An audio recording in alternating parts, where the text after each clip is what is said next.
I wanted to talk to you about reframing your pain, illness, and how self-talk has helped you with that. So this week, what did you discover about your own self-talk? Right. So I discovered that my self-talk, it wasn't conscious. Okay. I would say things and I would think it's not observation, it's neutral, right? Like Yeah. wake up in the morning like, oh, I'm in so much pain. That's self-talk. Yeah, that's Actually, I'm great. telling myself and interpreting that this pain is a negative thing, Mm. and yes, pain can be totally negative and affect people, poorly and really limit activities, but we can it doesn't have to affect our attitudes, right? I Yeah. like trying to say this in a nice way. Like, you know, it's hard, but we don't have to let it, ruin everything, right? I don't need to say that, 'cause what the habit is that I find myself doing, like at least when I'm in pain, is I want to just curl up in a ball and just like stay there in bed and not get out of bed, right? Yeah. That's what everyone wants to do. But a lot of times, like if you get up and you start moving, it gets a little bit better, and also reframing that this is temporary, like this is not forever. For me, it was something that's temporary, and I just had to get through it. Hmm. My arms were sore, like painfully sore, and it's better now. Good. But that waking up and that being my first thought, and Mm-hmm. just realizing that it wasn't a conscious like, Mm-hmm. oh, you're a horrible person because you're in pain. That's not what the thought was. It was just I'm in pain and I'm suffering. Mm-hmm. So that was, I guess, that there you go. That's what the thought is. I am suffering. Okay. So Which is when this happens, because this is all we operate on 95% unconscious, subconscious behavior, right, right? So you're right, not trying. I'm not, a lot of people are not trying to be hurtful or say bad things about themselves, it happens just like right, that. It's a trained thought, and yeah, it's not an intention. But so I do want you to also practice grace and compassion for yourself. right, And that's why one of my favorite self-talk quotes is, I'm allowed to be a masterpiece and a work in progress at the same time, and because I love that. then you can capture that thought. So the next time you wake up and you wake up in pain, right? Hmm. The one that I hear all the time, and the one I had to change for myself, was how many people say, I'm sick and tired of being sick and tired, Right, right? right, And so you probably see people that walk in and the first thing they say is, I don't feel good, I feel sick all the time, or I'm in right. pain all the time. And so, but the more you say that to yourself, you are subconsciously programming that Reinforcing it. thought stronger. Yeah, you're reinforcing it just like Hmm. good rest. So even though it's not a thought that's working for you in any No, way, you keep saying that, right? and it might be the truth of that situation that there is pain, but pain is, I mean, it's all how we interpret it in our brain Mm-hmm. and how much it affects us too. So it's like there can be a physical problem that's causing that pain, but our brain is interpreting that message, you Right. know. So for me, it was something that, should not have been as painful it was, and it was a temporary thing, but still just realizing that, oh, these are messages that I'm sending myself, and it's setting up this negative cycle.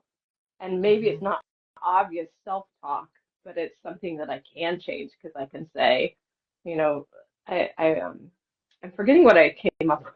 Actually, this is terrible. I forgot the positive self-talk that I came up with. But one of them is like, the other example is I'm tired. People say I'm tired a lot, and I catch myself saying that too. I'm tired. I'm tired. Mm-hmm. Or like, so the new one's like, I allow myself to rest. You Mm, know, that's so good. yeah.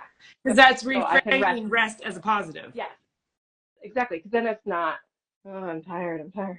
It's like I'm allowing myself to rest Yeah. today. You know, yeah. Love it. Okay, so when you talk about, you said reframing your self-talk around pain, and this is what we're talking about. Hmm. What my clients come to me a lot of times, and I even have examples of this during coaching, that when I've been teaching self-talk, people don't even realize how much power is in their self-talk when they're setting themselves up for. So we're listening to daily self-talk, and this is why it's important to rewrite your script Right. preemptively before you need it, right? So I Ah, don't wait until I am super anxious, overwhelmed, and tired. I am setting myself up for success and writing my script so that when this is what happened is I had clients that have studied self-talk and they've done this and they've discovered that they didn't know that before they went to go see their doctor every time, they were extremely anxious about what their results might be, or they had some past trauma they've had with doctor. But when they use self-talk, they were able to successfully go to the doctors, not only maintain their peace, but they had a joyful expectation of good. Like, so they went, right. And then everything that they used to be worried about, they're like, oh, that wasn't bad. But that's because they practiced self-talk before they went into a high anxiety situation, which I know a ton of people, you probably don't get that as much as like a dentist office, but I know that I'm afraid of the dentist too. But I know a lot of people have anxiety and they have to overcome that anxiety and it changes the entire experience, right? Before they go. Yeah. So when you said reframing your self-talk around pain and illness, I thought that is a huge topic, massive conversation of something you don't know that you're working on when you're discovering your own self-talk. Like that, what you did this week with the first thought you woke up with and listening to yourself, that is discovering like all about you. You know, we don't know what we don't know until we like consciously think about what we're saying. Yeah. Yeah. And I like that idea of like, okay, anticipating and trying to, okay, what might come up that you could apply positive self-talk to change the narrative. Going back to what that positive self-talk was to get out of pain. Yeah. For me, it was I am healing. So writing that down. Yeah, Thank you very much. Okay. I am healing. Awesome. And the pain was related to some injections. It was I'm building a stronger immune system.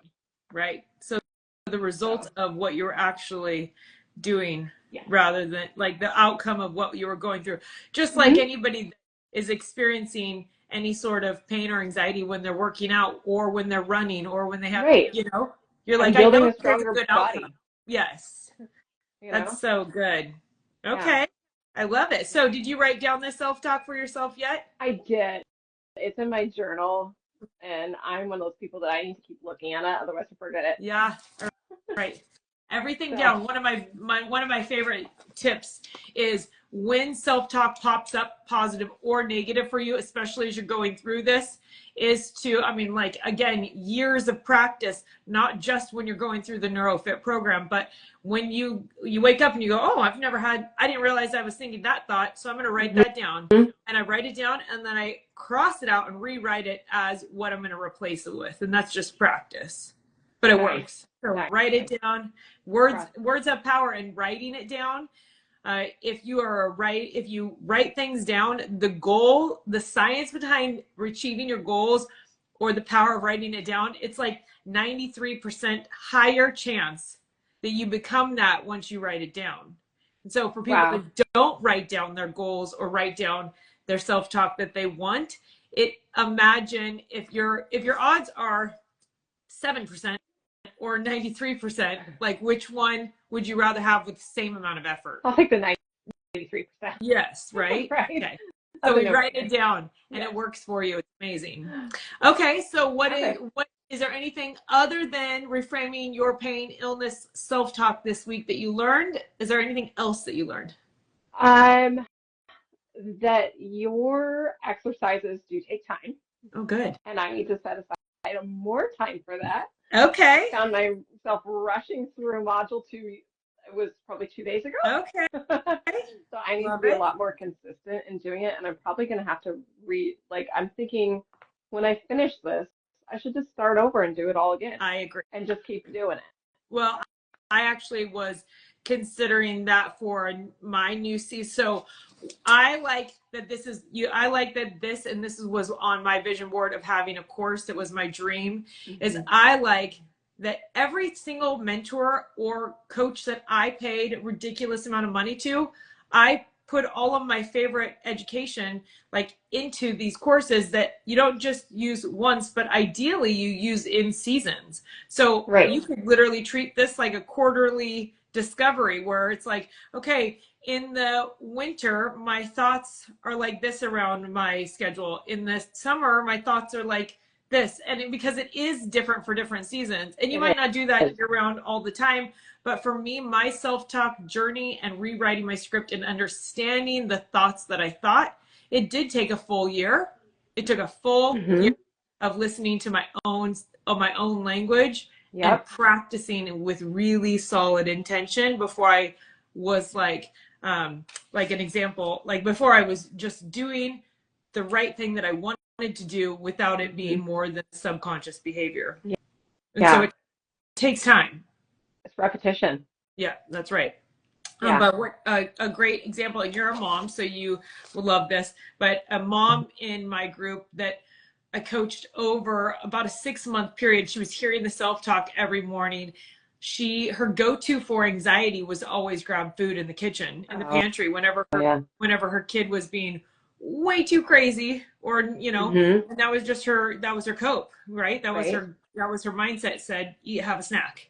And then all of a sudden, without even noticing it, 6 months later, she didn't know.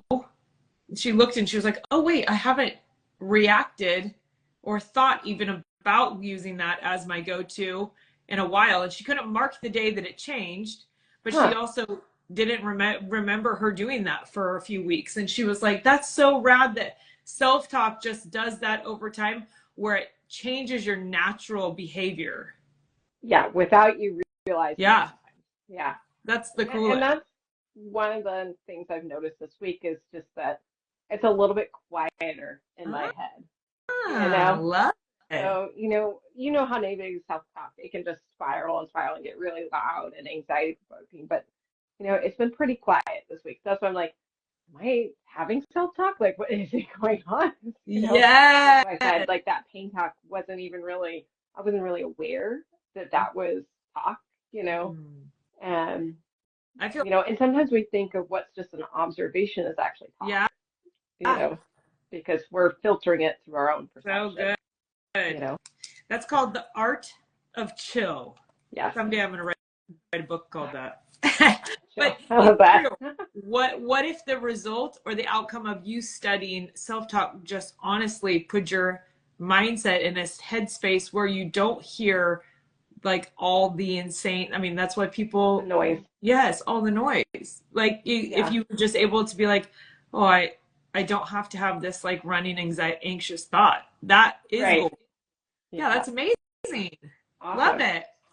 Okay, well, that sounds like it was a great week. So I guess with the exercises, because the coaching videos are actually not long, with the journal exercises and having to dig into your own personal self-talk, how much time do you think that you would give yourself if you spaced out journal prompts for a whole week? Or if you don't use journal prompts as your word, if you think of it as exercise or homework, how much time per day do you think that you would like to be able to spend doing it? I'm a wordy person. Okay. Awesome. and writing is like probably my mode of communication, because it's just lots of words. But I prefer when I journal to spend, if I can spend half an hour to an hour journaling, I would. But I think you can do these exercises in like 10 minutes, honestly. Oh, good. Good. So, but that said, I'm all about the deep dive into it, and I'm like, okay, I'm going into this and I'm going to really dive deep and journal a lot. Then I would give yourself like at least half an hour, nightly. Yeah. Well, think of it as, it's doing the mindset work. People we work out for half an hour. We go to a counselor, we drive for 30 minutes. We go to the counselor for an hour. Like it's doing work. And so but when you get the work done, then after you get really like the beef of the 8 weeks, I'd say, done, then it makes it much, much quicker because it's more repetition and easier. Okay. So this week, my goal is to try to get the journaling done in the 30 minutes before bedtime. Okay. And do it more consistently rather than just trying to do it as fast as like all out at once. Yeah, love it. Yeah. Okay, well, you're amazing. I appreciate your time always. Thank you for your feedback on the NeuroFit course. While you're going through this NeuroFit, I'll put the link down below for how to get the NeuroFit course. If you need a baby step in, you can go to my YouTube page at Coach Amy Light and watch self-talk videos there. But what Dr. Melissa is doing is really the work to reframe and change her thoughts, which change your actions. So watch out for this rock star because she's going to be on fire this year. All right. Thank you, Amy. Thank you. All Bye. right. Bye.